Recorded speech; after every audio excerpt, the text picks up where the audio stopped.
Hola a todos. A los autores de fantasía les encanta escribir sobre viajes en el tiempo y los fans sueñan con experimentarlo. Pero ¿qué hay de la gente que no viajó en el tiempo, sino que se vio obligada a quedarse atrapada en él? Han estado viviendo durante meses e incluso años aislados del mundo, mientras que otras personas hacen historia. La humanidad sigue adelante, sin prestar atención a los que quedan atrás. Es una lástima porque sus vidas son muy interesantes. De cualquier manera, es mejor que lo veas por ti mismo. ¡Adelante! Hiro Onoda. El japonés Hiro Onoda nació el 19 de marzo de 1922 y se unió al ejército japonés en 1942. Fue seleccionado para un entrenamiento especial y asistió a la Escuela Nakano, un centro de entrenamiento para oficiales de inteligencia. Onoda estudió guerrilla, filosofía, historia, artes marciales, propaganda y operaciones secretas. El 26 de diciembre de 1944, él y un grupo de soldados fueron enviados a la isla de Lubang, en Filipinas. Las órdenes de Onoda establecían, entre otras cosas, que bajo ninguna circunstancia debía rendirse. Ya verás por qué esto es importante. Cuando las tropas americanas desembarcaron en la isla el 28 de febrero de 1945 y los últimos japoneses huyeron, el comandante Yoshimi Taniguchi dio al teniente Onoda sus últimas órdenes. Una vez más, le dijo que no se rindiera. Podrá tomar 3 años, tal vez 5, pero pase lo que pase, volveremos por ti, prometió el comandante. ¡Banzai! ¡Banzai! Al cabo de un tiempo, el teniente Onoda, que se entrenaba en tácticas guerrilleras, y 3 de sus compañeros encontraron panfletos anunciando el fin de la guerra, pero pensaron que era propaganda enemiga y la ignoraron. La guerra había terminado, pero nadie podía convencer a Onoda y sus tropas de eso. Construyeron chozas de bambú, robaban arroz y otros alimentos de las aldeas y mataban vacas. Los soldados vivían atormentados por el calor tropical, las ratas y los mosquitos, y constantemente reparaban sus uniformes y mantenían sus rifles en buenas condiciones. Ni siquiera pensaron en rendirse. Creyendo que la guerra aún continuaba, evadían a los grupos de búsqueda estadounidenses y filipinos y atacaban regularmente a los isleños, a quienes consideraban guerrilleros enemigos. Pero esto no podía durar para siempre. En 1950, uno de los hombres de Onoda se rindió y otro murió. El tercero murió en 1972 en un enfrentamiento con la población local. El teniente se quedó solo. Quizás Hiro Onoda nunca habría regresado de su guerra si no hubiera sido por el aventurero japonés Norio Suzuki. Suzuki estaba convencido de que el teniente, que había sido declarado muerto hacía mucho tiempo, había logrado sobrevivir en la selva, lo que significaba que había que encontrarlo. Lo encontró y la búsqueda duró solo 4 días. Onoda y Suzuki se hicieron amigos, pero el soldado solitario se negó a rendirse, diciendo que estaba esperando la orden de un oficial superior.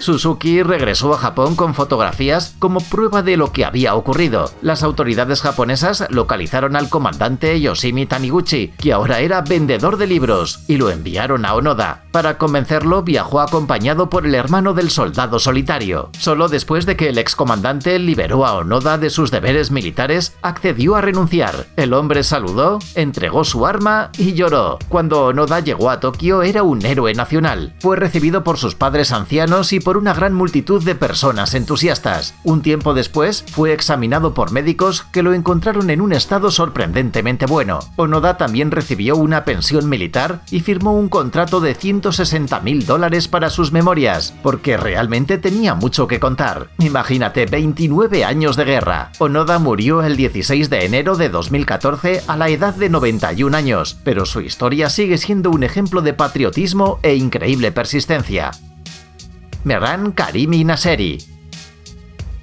Mucha gente pensaría que es una leyenda urbana, y bien podría serlo. Sin embargo, es una historia real. Además, algo así podría ocurrir con cada uno de nosotros, al menos en teoría. We're not gonna be on the news. Mehran Karimi Nasseri nació en Irán, hijo de un médico local y una enfermera británica, aunque esta información no está confirmada. Los hechos sobre su juventud siguen siendo un misterio. Sin embargo, se sabe que Nasseri estudió en el Reino Unido y luego regresó a su país de origen. Allí llamó la atención de las autoridades locales y pronto fue expulsado del país sin pasaporte por sus actividades de protesta. Al menos eso es lo que el propio Nasseri afirma, aunque las investigaciones demostraron que nunca había sido deportado de Irán. Durante un tiempo, Nasseri se comportó como un refugiado político ordinario. Viajó a las capitales de Europa en busca de asilo. Se le negó la entrada a todos los países a los que se dirigió, hasta que 4 años después se le concedió el estatuto de refugiado en Bélgica. Ahora podía obtener la ciudadanía de cualquier país europeo, pero Mehran resultó ser muy selectivo. Pasó 6 años en Bélgica antes de decidir que tenía futuro en el Reino Unido. Después de todo, su madre nació allí, lo que significaba que él tenía algunas raíces familiares. Nasseri tomó un tren a París para volar de allí a Londres, pero en el camino perdió sus documentos, incluyendo los que confirmaban su condición de refugiado. Obviamente el maletín fue simplemente robado, y cualquier otra persona habría dejado de viajar inmediatamente. Nadie viaja entre países sin documentos. Sin embargo, Nasseri continuó su viaje e incluso subió al avión. Sí, las autoridades francesas en el aeropuerto Charles de Gaulle le permitieron viajar, aunque eso simplemente no podía haber terminado bien. Como era de esperar, la falta de documentos fue notada inmediatamente después de llegar al aeropuerto de Londres Heathrow. El hombre ni siquiera pasó el control de pasaportes. Fue inmediatamente sentado en un vuelo de regreso y enviado de vuelta a Francia. Allí Nasseri fue arrestado, pero luego liberado porque su entrada al aeropuerto era legal y no tenía un país de origen al que regresar. Así comenzó su vida en la Terminal 1. Nasseri instaló un campamento temporal en un banco de la Terminal 1 y consiguió encontrar un abogado. Este último luchó en vano con las autoridades francesas para obtener algún estatus para su cliente. Luego se dirigió a Bélgica, pero también fracasó allí. En el país que dio asilo a Nasseri, se negaron a enviar nuevos documentos por correo y accedieron a expedirlos solo si él venía a recoger los documentos en persona. Un círculo vicioso. Nasseri no podía viajar a Bélgica sin documentos, pero no podía conseguir los documentos sin viajar a Bélgica. En 1995, las autoridades belgas le dieron permiso para entrar en el país, pero solo a condición de que viviera allí bajo la supervisión de un trabajador social. Nasseri se negó. Más tarde, tanto Francia como Bélgica ofrecieron a Nasseri permisos de residencia, pero se negó a firmar de nuevo. Esta vez porque según los papeles era iraní, pero quería ser británico. Además, los papeles no tenían el nombre que prefería Nasseri, solo respondía al nombre británico Sir Alfred Mehran. Parecía que esto era muy importante para él, tan importante que continuó viviendo en el aeropuerto, durmiendo en un banco, comiendo en la mesa de un bistro y lavándose en el baño.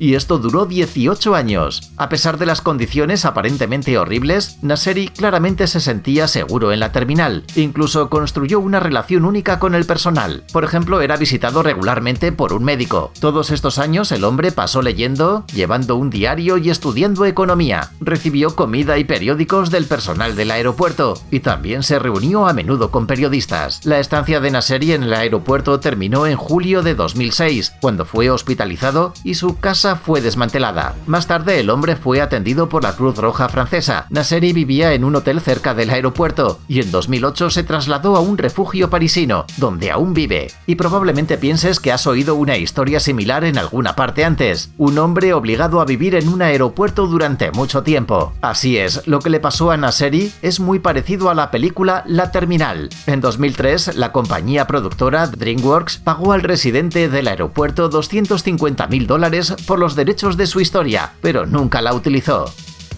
Sergei Krikalev. Si los participantes anteriores de nuestro vídeo estaban atrapados en la Tierra, entonces Sergei Krikalev tiene una historia completamente diferente. Fue olvidado en el espacio. Bueno, no exactamente olvidado. Después de todo, un astronauta no es Kevin McAllister, pero su historia aún merece atención. Durante su carrera, Krikalev realizó 6 vuelos espaciales, con una duración total de 803 días, 9 horas, 39 minutos y 9 segundos. Realizó 8 caminatas espaciales con una duración total de 41 horas y 26 minutos. La historia de Krikalev comenzó en la URSS, y es exactamente por eso que queremos hablar de él. El astronauta partió para su segundo vuelo el 18 de mayo de 1991, desde el territorio de la Unión Soviética. Ya estaba claro que el país estaba colapsando, pero la URSS seguía resistiendo. Krikalev fue enviado en la nave de transporte Soyuz TM-12 como ingeniero de vuelo. La tripulación también incluía al comandante Anatoly Adserbarsky y Helen Sharman, una investigadora británica. Todo salió según lo previsto. La tripulación de la expedición espacial completó con éxito todas las misiones e iba a regresar a casa, pero los acontecimientos en la Tierra hicieron las cosas difíciles. La Unión Soviética se estaba desmoronando y el puerto espacial, desde donde se lanzaban las naves, estaba situado en Kazajistán. Para obtener un descuento en su uso, Moscú aceptó enviar a un cosmonauta kazajo y a un astronauta austriaco con él al espacio. Inicialmente los recién llegados reemplazarían al equipo del Soyuz TM-12, pero resultó que simplemente no estaban listos para pasar mucho tiempo en el espacio. Krikalev tuvo que quedarse en la estación orbital. Por supuesto, si hubiera habido un accidente, el astronauta habría sido enviado a casa, pero todo el equipo funcionaba y Krikalev continuó su misión. En ese momento, Rusia y el país independiente de Kazajistán, donde se encuentra la base de partida para las misiones tripuladas, estaban tratando de llegar a un acuerdo sobre su uso conjunto. Es difícil imaginar cómo se sintió Krikalev abandonado en el espacio por un país que ya no existía. La situación era bastante mala e incluso hubo algunos problemas con los suministros. Por ejemplo, pedir limones y miel se convirtió en un verdadero problema. Anteriormente la miel era entregada desde las antiguas repúblicas soviéticas, pero con el colapso del país dejaron de suministrarla. Finalmente Krikalev pasó en órbita 311 días, 20 horas y 34 segundos. Se le concedió el título de héroe de la Federación Rusa. Sin embargo, después de regresar a la Tierra, el Robinson del espacio pronto regresó a las estrellas. Krikalev participó en el vuelo STS-60, el primer vuelo conjunto entre Estados Unidos y Rusia en un sistema de lanzamiento reutilizable. Hoy en día, Sergei Krikalev es el primer subdirector general del Instituto Central de Investigación de Ingeniería Mecánica para Programas Tripulados y es quizás el cosmonauta soviético más famoso del mundo después de Yuri Gagarin. ¡Hey! ¡Deja la pereza! Es hora de activar tu cerebro. Bienvenidos al canal Brain Time. Increíbles hechos del pasado, del presente e incluso del futuro. La fuerza de la naturaleza y de los animales salvajes, hechos asombrosos y misterios sin resolver. Encontrarás todo esto y mucho más aquí. Suscríbete, no te arrepentirás.